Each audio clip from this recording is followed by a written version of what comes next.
The aim of this presentation is to develop an analysis by cross-relating the three domains conservation, architecture, and heritage towards the core.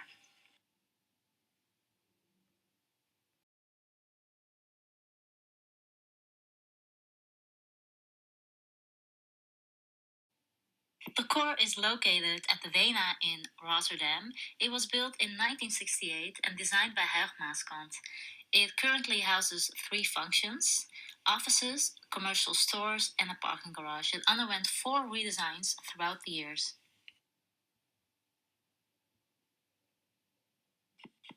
The analysis will focus on the last intervention done by architect Annebregje Snijders, which united the ground floor commercial plinth and eliminated some idle space.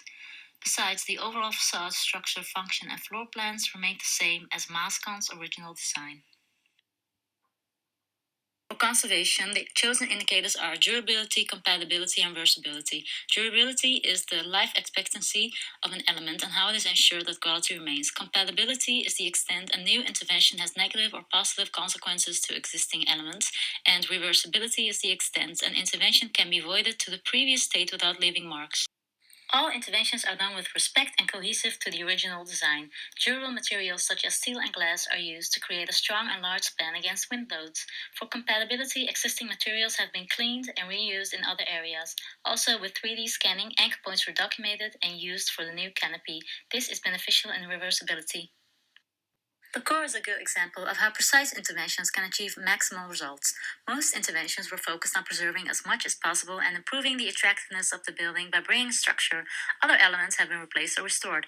Overall, the interventions are applied precisely to produce a unified whole, resulting in a great visual arranged experience. The architecture domain will only focus on transitional space exterior to provide a connected research from zoom in to zoom out.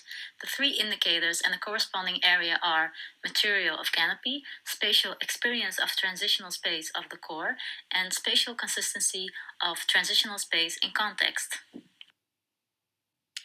Snijders returns to Maaskant's design regarding material with spatial continuity.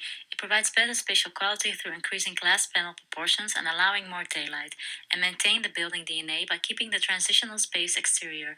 The indicators are related. The change of the material color influences the spatial consistency, as most of the nearby canopies are similar.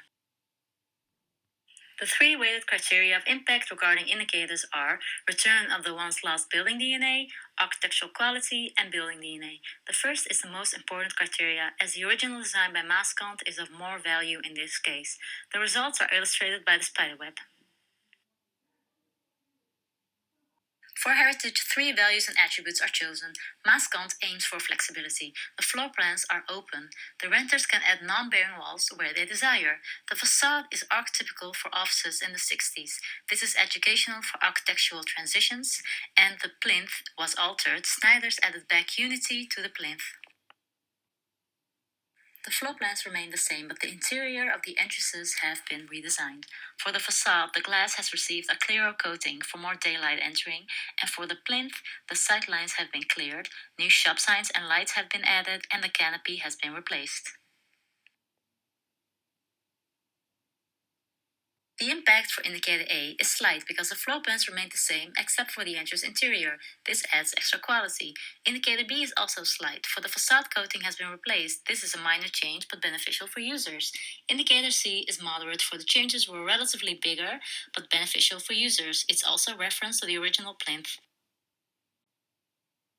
The conservation domain and architecture domain mainly focused on the commercial plinth and the elements related to it, while the heritage domain also focuses on space plan and facade, minor interventions with beneficial impact.